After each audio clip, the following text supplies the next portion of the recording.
বিসমিল্লাহির রহমানির রহিম। আসসালামু আলাইকুম। আশা করি সব ভালো আছেন। আজকে রমজান মাসের শেষ জুম্মাবার। দেশে গিয়া আর রোজা রাখা হইল না, ঈদও করা হইল না। খুব আফসোস লাগে। দেশে যাওয়ার যে কয়েকটা কারণ বা মায়া, দেশের লাগি টান বা আবেগ বা দেশের স্মৃতি যেগুলা মনে হয় সবকিছু মিলাইয়া অন্যতম একটা কারণ হয়েছে গিয়া যেমন যে কয়বারও গেছি ৬ মাস অন্তর অন্তর দেশে গেছি। দেখা গেছে প্রথম ৬ মাস গিয়া আইছি, যেটাতে তৈয়া আইছি দেখে আইছি, পরে ৬ মাস পরে গিয়া এর মাঝে অনেক গিয়া পাইছি না। সেইম পরে আবার গেছি ৬ মাস পরে, আবার গিয়া আরো কিছু মানুষকে পাইছি না।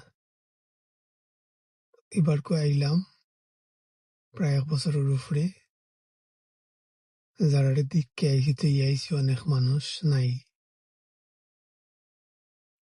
তো সবসময় একটা জিনিস মনে হয়, যত আগে যাইমু অত কিছু মানুষরে পাইমু, কিছু মানুষরে দেখতাম পারমু। আবার ডর করে কারে আল্লাহ নিন কি, কারে গিয়া পাইতাম নাই। এই জিনিসটা বেশি চিন্তা করি, ভাবি।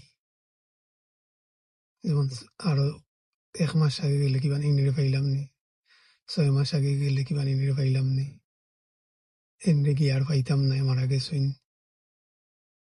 এই জিনিসটাও বেশি চিন্তা করি। তো খালি দেশে যাওয়া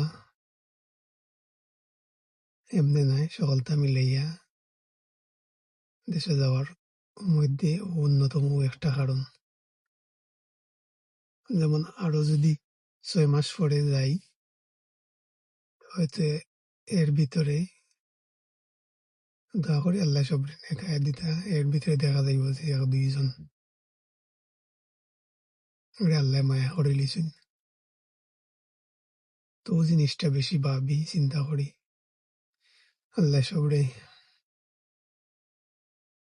সুস্থতার সহিত নেক হায়াত দান কর্তা।